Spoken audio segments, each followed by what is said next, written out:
As you all have observed, there's been a small change for session 3, and instead of hosting a panel, we will be coming to you with 2 really exciting one-on-one sessions with our esteemed speakers, as you can see.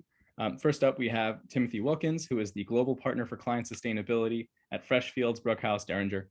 Freshfields is one of the largest and most prestigious multinational law firms in the world, and Tim leads their global sustainability team, which comprises leaders from the firm's transactional, regulatory, and dispute resolution practices to advise clients on ESG matters. He also leads the firm in its partnership with clients, public policymakers, and regulators in their joint effort to tackle the broader range of ESG issues impacting business and society. He's done a million amazing things in his legal and business career, from helping students, from helping cities and municipalities and companies. But I know him best from his international law course, which he teaches at Hunter College, and to this day was one of the best courses I've ever taken. Tim is a mentor of mine, and I am so glad he could make it today. So thank you so much for joining me. Thanks, Elliot. It's a pleasure to be back here, and especially to be connected back on the CUNY Hunter College system, since these days, everybody being remote, it's nice to be connected. Yeah, and that's the point of this conference, is to basically build these bridges, build these connections, help students access these opportunities, and hear from amazing leaders in the climate and sustainability space like yourself. So I guess I was wondering if you could just start us off, telling us a little bit about you and your work, and maybe talking about the issue more broadly from your lawyer's perspective. Sure, I'd be delighted to. And again, thank you for the invitation, and just congratulations on having this Green Summit. I think that this is incredibly important, and we in the profession are so excited that many young people, new graduates, are thinking about coming into this space, because it is urgent that we get the best talented minds thinking about it. So just a little bit briefly again on my background, as Elliot mentioned, I'm now taking on this role, and it's been about 18 months as the global partner for client sustainability. So what does that mean? It basically means that the firm has recognized that our clients now have moved the issue around sustainability into the boardrooms and the C-suites. So the CEOs are discussing it, the general counsels are discussing the issues, and we thought we needed to find a way that we could present our practice so that we could help them, really the way I put it, as transition to a sustainable future. So how can we help corporates transition for themselves, but also to help and do their part in society in the transition? So if it's okay, Elliot, maybe I'll just describe, how do lawyers actually get involved in this, and how can you advise the corporate world to make this transition? So let me just kick off with a few points. First of all, you almost have to start with, and I'm sure his name has been echoed through this conference, Larry Fink, who is the BlackRock CEO, who basically has now charged on, oh, by the way, BlackRock has several $1 trillion under management, and so is a very influential player out there. And he said quite simply, climate change has become a defining factor in companies' long-term prospects. And he goes on to say, I believe we are on the edge of a fundamental reshaping of finance. And that's the way that we have been thinking about how can lawyers get involved when corporations have to fundamentally rethink what they can do to participate in helping. And so just briefly before getting into the details, and Ellie you and I can go back and forth in the discussion, but the way I thought about it is, first of all, you have to have, what's the advisory practice? So how can you give the legal advice across what I think are the 4 key issues that our clients are looking at? And so those 4 key issues are everything related to climate change. Second, human rights. This is a core issue into becoming a sustainable company, is getting everything issues on human rights right. Third, sustainable finance. As many of you know, the UN has said to achieve the UN Sustainability Development Goals, about 80% of that financing will have to come from the private sector. So governments, they're going to do their part, but unless the private sector has found ways that they can encourage and move monies towards sustainable finance, we're not going to achieve our goals. And then corporate governance. How can we set up companies that are transparent, providing the right disclosures for making the type of decisions that are necessary to have a sustainable impact. So that's kind of the general advisory piece. But it was important to me, and Elliot will know this from being in the teaching, that we also are on the cutting edge of thought leadership. This area is moving so fast. So thinking about writing, and Elliot, a compliment to you, you've been blogging in this area, I've been blogging in this area, coming up with the cutting edge research on this is going to be key so that policymakers are making the right decision. And then the third one, thank you for mentioning in my introduction, impact collaboration. The problems now are so large that it requires different stakeholders to come together from the private sector, from government, and also from academia to start brainstorming together on how we come up with a solution. And just one quick example on that, Elliot, we launched something called the New York Circular City Initiative, where we had private sector people from the Ellen MacArthur Foundation, which is an amazing foundation doing cutting edge research on circular economy, but also the New York City government themselves, from the mayor's office to the sanitation department, because you can't come up with green solutions until you figure out how to deal with all of our waste. And so that was a very important area for us to pursue, is what are those impact collaborations. So let me pause there, but just again to summarize that lawyers think they have a role in advising clients on these core issues of climate change issues, human rights, sustainable finance, and corporate governance. But we also have a role in creating the right academic thought leadership, as well as helping different parties come together to create a collaboration that has real impact on these issues. Great, thank you. That's a fantastic introduction to the work that you do. And yeah, I was hoping to bring up the circular economy initiatives that you guys have been working on. I mean, Freshfields and you, of course, have been doing some really fantastic work in this space. I guess my first question, just going off what you were talking about, advising international clients, I think I'd be curious to hear, first of all, what are the greatest challenges? And if I may posit something that I would imagine would be a challenge, is that you're advising a client, but you're not necessarily taking the action for them. Yep. So when you might be advising them to do, something that makes the most sustainable business sense, and something that makes the most, has the best business case. But how do you get them to actually implement that advice? Oh, that's such a great question. And we what's that, the lead a horse to water but you can't force them to drink issue.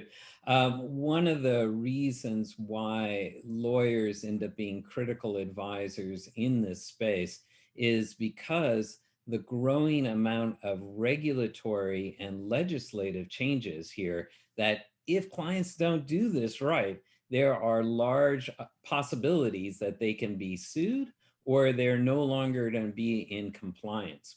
So let me give a few examples of where we actually have done some advisory work. So on the sustainable finance piece, sometimes companies are trying to raise additional money in the market to do a green project. So for example, they want to acquire some solar panels or set up a project around water and hydrogen power or something like that. So they need to raise the funds from the public markets and do these green bonds. So to do the green bonds, the key is it really for a green purpose? So you have to be very careful in how you're describing that. And in the European context, they have created a whole government taxonomy around defining what are green purposes.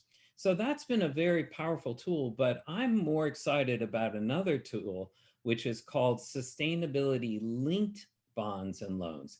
And that is the company itself might be able to use the proceeds, the money, to invest in whatever they do, but investors will check to see that the company itself is achieving their own green targets. So for example, if the corporation has a target to lower their greenhouse gas emissions by 20%, the bond market says, if you hit that target, we'll lower your interest rate by 0.25%, for example.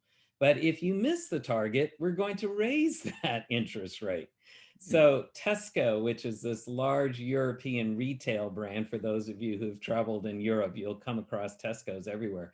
They were able to borrow money from the market at 0.375%, which, by the way, that's real cheap for anyone who's out there trying to borrow money, because there are so many people who want to invest in green ideas, but they can only keep it at that cheap price if they achieve their own green targets around greenhouse emissions.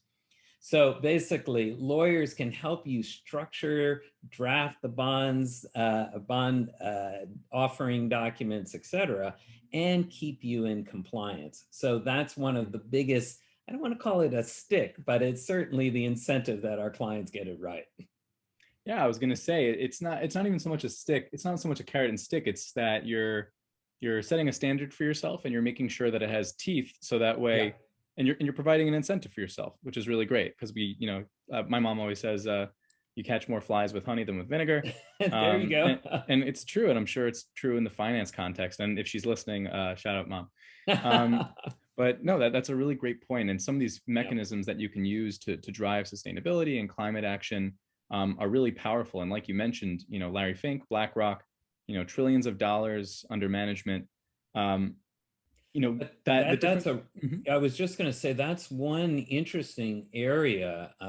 If we're looking, some of the regulation and laws are in place, but Elliot, I think it won't surprise you that there are more that need to come to really give the private sector what we would call the safe space that they can then go out and do more. And in terms of, I'm sure some of you have heard about some of these ESG funds that you can invest in, and that as an investor, you know that the company is going to, or the mutual fund, for example, is going to use the proceeds for a sustainable purpose.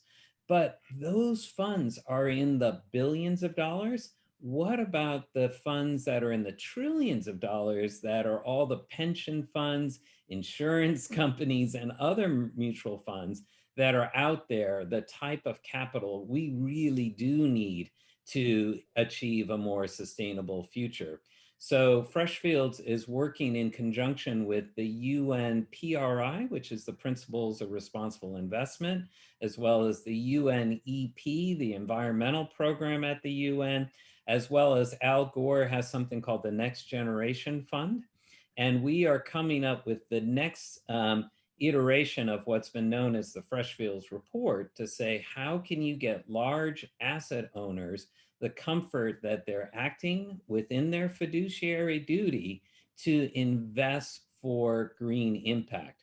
And in some jurisdictions, the regulations are in place, but in other jurisdictions, the United States, they're not fully there yet. And so we're giving a lot of advice around what could be an effective regulatory regime, as well as giving advice to these large asset holders where they do already have room to basically be a lot more active and progressive about their investments for impact. Okay, very interesting. And it's interesting you mentioned the kind of fiduciary responsibilities of these organizations. And the point I was going to bring up about Larry Fink and his Business Roundtable announcement was that there was this distinction between I think it was like a shareholder versus stakeholder considerations. And you mentioned that there's a lot of these really powerful tools that you can use to incentivize and reward businesses for doing good, and to take more action rather than just talk. You mentioned those bonds, and all those really great tools. In your experience, would you say that the kind of compliance, like the regulatory tools, work best, or do you think there's enough power in consumer, for example, consumer pressure, or pressure from other businesses, societal pressure, to get these large corporates to kind of make the sustainable change? Yeah, I think that the corporate that doesn't listen to the consumer does so at their own peril. I think that the consumer, it's both consumers asking for the changes and in their buying dollars, making very careful decisions about the origin of products, where they've come from, have they been produced in a green and sustainable way. Also, that point I mentioned about human rights, are they also looking at the whole supply chain to make sure that within that supply chain, there hasn't been something like child labor or what they call in the UK modern slavery, where people are really receiving no wages for their work.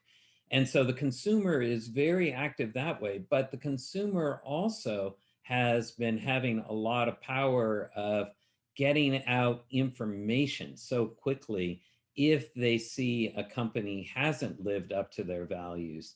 So this issue about greenwashing is something where the consumers are testing and checking very carefully to make sure that companies aren't just disclosing something that sounds really nice on paper, but the truth of the matter is it's not really making a big difference. So I would put consumers high up on the list, but I know I keep kind of coming back to the investors, but I'm quite excited by seeing that investors are putting pressures for companies to start disclosing much more clearly what they're doing in this space. And why do the investors care about that? Because they have found time and time again that those corporates that are sustainable, have a more sustainable future, are better investments. And if we look, for example, Elliot, at during the pandemic, those companies that scored very high on ESG ratings, they performed much better in the stock market because investors realize that those companies that have local supply chains, for example, are a lot more robust than those who had relied on these far-flung supply chains that got stopped because of the pandemic. Oh, that's a really interesting point. I hadn't even thought about that aspect of it. And it's great that you bring up, a lot of these conversations we've had over the course of this conference have kind of been focusing on that capital E in ESG. Yeah. But it's really great that you bring up the S and the G, and you talk about human rights. You might look at a product that, let's say, is zero waste, but if it was made in a sweatshop, with child labor, then are you really being a conscious consumer? And another aspect of this is also the workforce, which is a central theme of this festival. We're trying to help CUNY students find these green jobs. Yeah. And you recently wrote a really phenomenal blog post about the pandemic causing a kind of loss in diverse talent, especially from our generation. What do you think businesses can do to avoid this gap? And I know that a lot of research has been done. The number of women that are leaving the workforce now, way outpaces the number of men. But also, people from the BIPOC community. How can companies, especially these larger companies, address this challenge and make sure that they're not losing a generation of diverse talent? Oh, thanks, Elliot. And this is really one of my areas of passion. And I have to say, I've been very pleased about the corporate response following, of course, the tragic killings of George Floyd and Breonna Taylor. And now we've got the trial going on. So this is front of mind again. But what was clear to me is that there's been a lot of efforts around, so-called improving diversity. And my view has always been that they haven't been nearly as successful as they should be. And the main reason for that is they followed sort of an old playbook of where they just think that maybe we can recruit a few diverse people in the early stages and then sort of back away from those diverse communities. Or there's just been corporations that try to donate their way out of really addressing the issues. So they think by making some donation and commiserating about how tough things are in communities of color, for example, that will solve the issue. And so what I looked at is that the real successful companies are those that have moved the issue of improvement around retaining diverse talent, recruiting them, have made it part of their core business mission. And so by that, I mean that if you are a bank, it's one thing to host a nice sort of community picnic. It's another thing to say, we're going to create $100 million fund for example, Black-owned businesses, such that they can start generating and creating real equity and wealth. You're a bank, you're good about making smart investments, but you haven't stretched yourself to think about credit, for example, in a different concept. So some people have said, look, if you just look at credit related to phone usage versus, oh, have you ever owned a building or owned a business before? That's very difficult, right? For a lot of communities of business people in communities of color. So we've seen SoftBank making investments in venture funds. We've seen Bank of America, JP Morgan starting to make very large investments. But we've also seen some clever use of what I call platforms. So a lot of you may know the mascara company Sephora that has cosmetics that you can come in. They said they're going to take a portion of their shelf space and reserve it for new businesses of color, so that here's a way to get them their products out there and distribute it in a way that might have been very difficult for them in the past. So I think it's thinking in a different strategic way. So let's, this pandemic has been awful, but it does give us an opportunity to realize that we don't have to go back to business as usual in the way that we've required people to come into the office as the only way that they're making meaningful and important contributions to their businesses. Those are all amazing points and amazing insights. You brought up the point of racial justice, and I know you wrote another really fantastic article about the role that businesses should play specifically, not just in diverse talent, but specifically in racial justice, equality, and there's been, I think this conversation has come up again given everything that's been going on in Georgia, and oh yeah, I think it's it's a very pressing issue. What role do businesses essentially play? So I would be really curious to hear, what are your thoughts on that? What can businesses do? Imagine you're advising every business in the world right now. What are some kind of, I don't want to say easy, but what's the front of mind stuff that they should be thinking about in addressing this? Yeah, thank you. So I had come up with a structure around, I called it the 4 Ps of thinking about how do you use your purse strings, your platform, and also as a kind of practice. How does it fundamentally become part of your organization? But the other P that we haven't really talked much about is the pulpit. And that is business through their advertising dollars, through their influence in communities, they can play a very large role in promoting this issue of the importance of racial justice and equality and building equity. And so we've seen a lot of very impressive public statements, but I think business can also play a role in limiting negative statements on their platforms that are seen as restricting a particular group of people. And so one example that I talked about is NASCAR. So, right, NASCAR racing is just, such a core part of Americana. But part of their identity had been before is there was an ability to come to a NASCAR race and wave the Confederate flag around. And so NASCAR said, we fundamentally believe this is alienating core consumers who would interested in stock car racing. It doesn't matter from what background you have.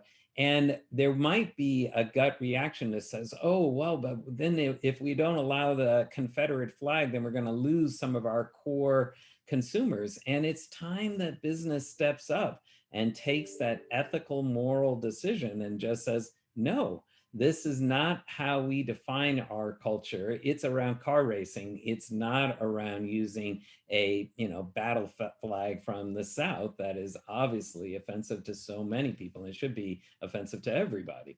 So that type of courage is what I would, you say, how do you advise all companies, have the courage to promote these issues as important and core. And it's just great for the new group of consumers that are coming out there and are going to make an impression in the world, but have the courage also to restrict the negative stereotypes from Aunt Jemima's syrup to all those other goods that you think you can't do without, you can do without, and you better, because as you said earlier, Elliot, this new generation of consumers will not stand for it. No, that's a great point. And I mean, in some ways it's often nuanced and sometimes it's not. And I think you strike the right, you know exactly when it's nuanced and when there's, no, this is the right thing to do, which is very difficult and, especially impressive in a business leader, as such as yourself. I know we're running out of time. I was going to ask you one more question from the audience. Sure. They ask, what do you think about the emerging digital asset classes around Bitcoin, Ethereum, NFTs, such as the $70 million auction that just happened at Christie's, and there's kind of a promise and peril problem because of the emissions associated with these digital assets. So like, there's a couple of, oh, I'm sorry. Yeah, it's just such a good question. And there are different pieces of it. So they're going to have to figure out the emissions issue. The amount of electricity and power to create these Bitcoins is only reason it's not considered alarming yet is because they're still not used as widely, but they will be used quite widely. But one key piece of technology I'm very excited about is thinking about how blockchain is being used to track goods in the supply chain. And Elliot, you were mentioning those great points about looking through the supply chain and human rights issues. And if we know the origin of goods, which many of my clients have told me has been difficult to keep track of, but through blockchain technology, you can start it all the way from its original source. It can change 7 or 8 hands, but you'll know exactly where that particular good came from through a short scan. So Bitcoin, all of that new technology, it's coming. It's definitely just the way we're going to do business. They have to figure out ways that they can do it at zero emission eventually. So it's all driven by clean energy, but then use that technology for good, people, the power of good, like tracking human rights abuses in the supply chain. But also be careful about some of that technology that can happen, for example, around facial recognition or software programs that are built in to potentially be biased against particular groups, for example, groups of color in the facial recognition. Right, no, those are excellent points, and just a shameless plug for Carbon Base. That's one of the things that we're trying to do, is that we're employing blockchain technologies to track emissions, to track supply chains, and actually, interestingly, exploring the carbon neutral digital asset class, which I know is a very up and coming space. But basically using technology for good, I think, is the lesson there. I know we're out of time, but if you had any final thoughts that you wanted to just give the students that are in the audience and that will be watching these videos. Sure. And I think the big one that we haven't touched on is just getting into a career in this area. So I think, if you're going to be a lawyer, unfortunately, you got to go to law school. But law schools now are also thinking about these issues around sustainability.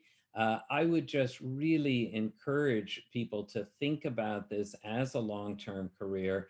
I'm always available. I hope, Elliot, you can confirm for students who want to have further conversations about this, because I think we've got to get the new ideas. We need you to get involved in this. There's such rapid growth, and the business world can be part of doing this for good.